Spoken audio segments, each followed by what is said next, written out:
नमस्कार, आप देख रहे हैं जय जवान जय किसान न्यूज 24। आइए नजर डालते हैं आज की खास खबर पर। जिला इटावा के ब्लॉक सफाई के ग्राम पंचायत काटीहार के ग्राम प्रधान सुनील कांत को जनता ने दिया जनादेश, भारी मतों से हुए विजयी। प्रधान ने लिया संकल्प, नहीं रहेगा कोई भी कच्चा मकान पूरी ग्राम पंचायत में। ग्राम प्रधान ने बताया पंचायत को बनाएंगे आदर्श ग्राम पंचायत। ग्राम प्रधान ने ग्राम पंचायत में लगवाई वैक्सीन, उनके साथ लोगों ने भी लगवाई वैक्सीन। प्रधान ने बताया कैसे करेंगे ग्राम पंचायत का विकास, नहीं होने देंगे ग्राम पंचायत में कोई भी भ्रष्टाचार, मिड डे मील में भी नहीं होगा कोई भ्रष्टाचार, कोरोना काल में करेंगे जनता की निगरानी। ग्राम प्रधान ने बताया कि 2022 में बनेगी सपा की सरकार, हर गरीब को आवास, हर गरीब को पेंशन, हर पात्र व्यक्ति को दिलवाएंगे सरकारी योजनाओं का लाभ। ग्राम प्रधान ने ग्रामवासियों और देशवासियों को दी 2022 नव वर्ष व गणतंत्र दिवस की हार्दिक बधाई। देखिए ग्राम प्रधान सुनील कांत के साथ शिल्पी और पवन की ये खास मुलाकात।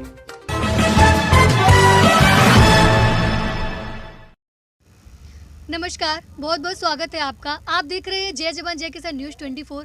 मैं आपके साथ शिल्पी। आज मैं विकास खंड सेफई का आज मैं चुनावी क्षेत्र का मुद्दा जो था हमारा, तो आज मैं उस पर बात करने आई हूँ कि किन किन मुद्दों पर चुनाव होगा। इसी सिलसिले में आज हमारे साथ बात करने के लिए उपस्थित है ग्राम पंचायत काटीहार के प्रधान जी, जो कि नवनिर्वाचित प्रधान जी है। आइए प्रधान जी से ये प्रयास करते हैं कि इस बार चुनाव में कौन कौन से मुद्दे होंगे और इनका जो अभी प्रधानी का कार्यकाल बीता, क्या क्या इन्होंने कार्य करा है जनता की सेवा के लिए। सबसे पहले आपका स्वागत है सर। जी धन्यवाद। सर क्या नाम है आपका? सुनील कांत यादव। सुनील कांत यादव। प्रधान जी हमें ये बताइए कि अभी तक के कार्यकाल में आपने जनता की सेवा के लिए ग्राम पंचायत को आगे बढ़ाने के क्या क्या कार्य कराए हैं?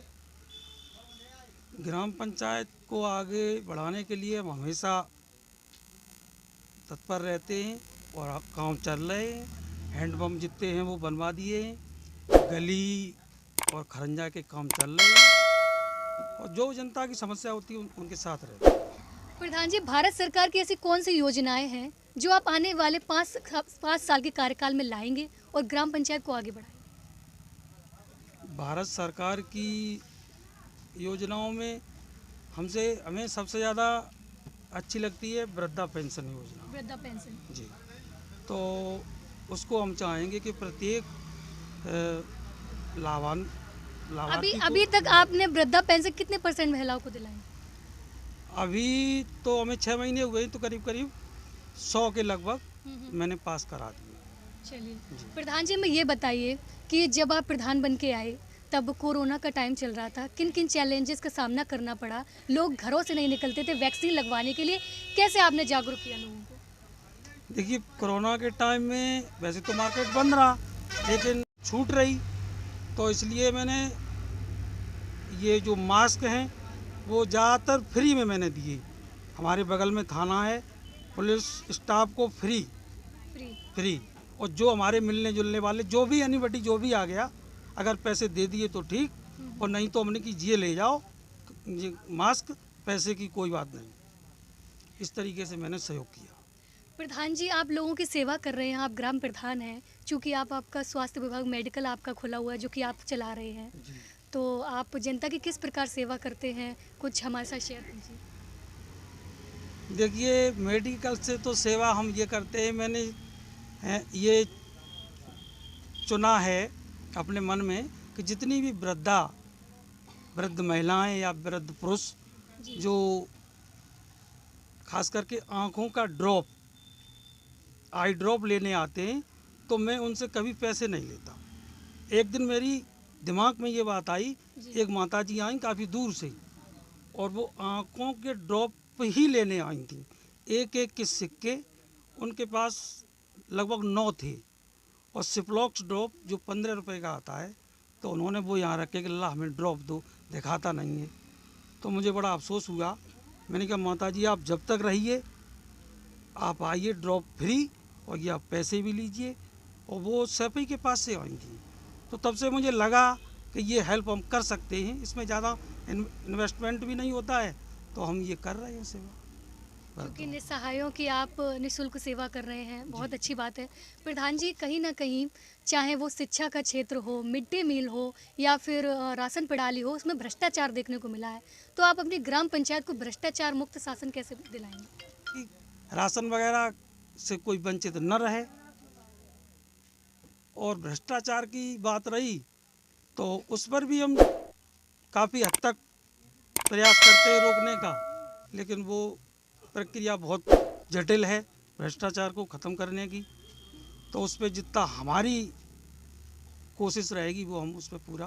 प्रधान जी, हमारे सर्वे के दौरान जहाँ भी हम लोगों ने सर्वे किया है, ये पता चला है कि जो राशन है वो फ्री बांटा जाता है, लेकिन काफ़ी कोटा डीलर होते हैं जो प्रधान की मिल के घोटाला करते हैं। तो उसके ऊपर आप क्या कहना चाहेंगे? नहीं, ऐसी तो कोई बात नहीं है। मेरे गांव में ही डीलर हैं। और घोटाले वाली जो आपने बात कही जी। मैंने आज दिन तक उनसे किसी प्रकार की डिमांड नहीं रखी कि हमें आप ये दो। केवल जो जिसका अधिकार है जनता उनको आप दो और हमें कुछ नहीं चाहिए। तो इस तरह प्रधान जी, कोरोना की तीसरी लहर की संभावना है, चूंकि ऑलमोस्ट आ ही चुकी है, तो किस प्रकार बचाव करेंगे? आगे भी चैलेंजेस आएंगे, कैसे सामना करेंगे इस चीज़ का? पहली बात तो ये बात आपने सही की कि कोरोना की तीसरी लहर लगभग चल ही रही है। लगभग आ ही गई है जी।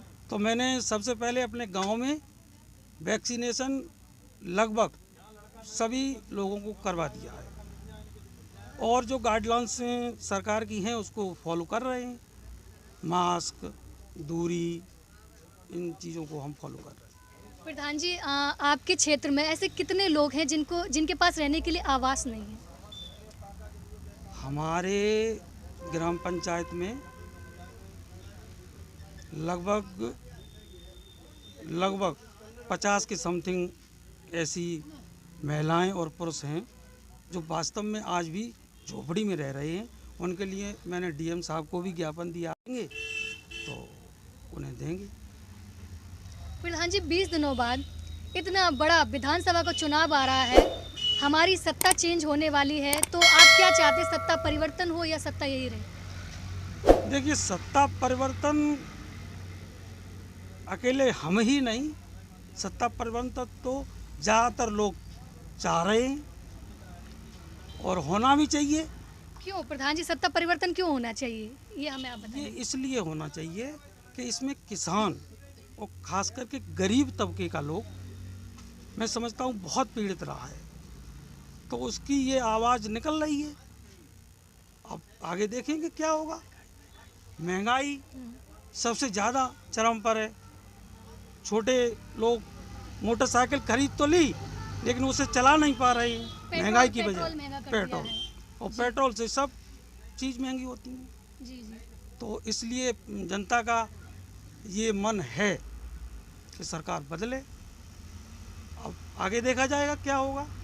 चलिए, प्रधान जी, हमें ये बताइए कि महंगाई और जो भी जनता की समस्याएं हैं, उसके अलावा और कौन कौन से मुद्दे होने चाहिए इस वक्त चुनाव में देखने को मिलेंगे? देखिए, महंगाई भी मुद्दा है और सबसे बड़ा मुद्दा जो है वो बेरोजगारी का। बेरोजगारी। जी, मैं समझता हूँ शिक्षा और बेरोजगारी एक ऐसा मुद्दा है कि जिससे अगर आदमी शिक्षित है तो वो अधिकार मांगेगा। अब जब मोदी या योगी 2-2 हज़ार रुपये या गेहूँ चावल दे रहे हैं, इससे क्या होगा? पेट थोड़ी उससे भर जाता, घर चल जाता है। शिक्षित करिए तो आदमी प्रयास करेगा अपना रोजगार ढूंढने का और ढूंढेगा। किस सरकार से और महंगाई है वो मिट जाए बिल्कुल? देखिए, मैं समझता हूँ कि समाजवादी पार्टी ने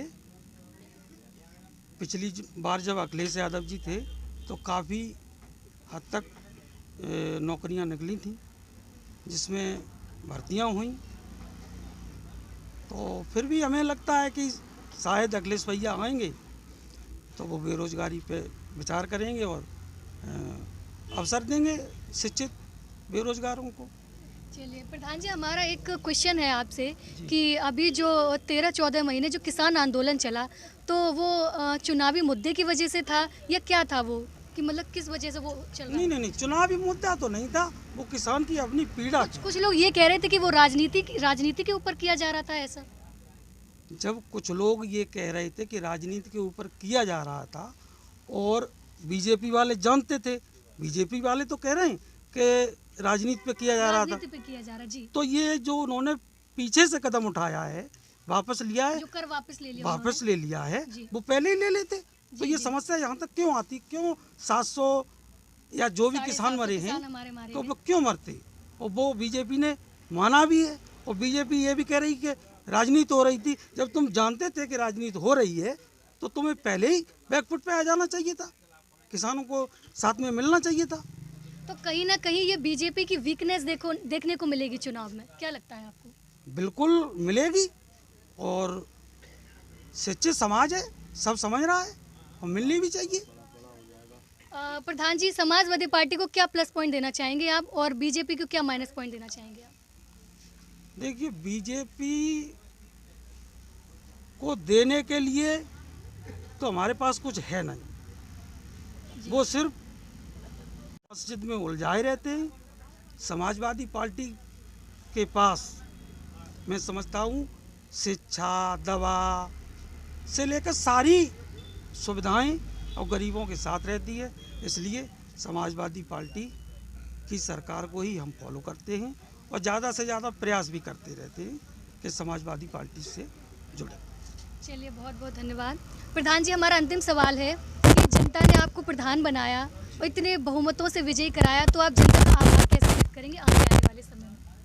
देखिए, ये आभार व्यक्त करना ही एक बात नहीं है, हम उनकी मदद करेंगे और आभार तो करेंगे ही, क्योंकि उन्होंने प्रधान चुना है, लेकिन साथ साथ उनकी हर संभव जैसे भी हो सकती है हम उनके साथ खड़े रहेंगे और उनके लिए काम करेंगे। चलिए, बहुत बहुत धन्यवाद प्रधान जी हमसे बात करने के लिए। कट कर दो।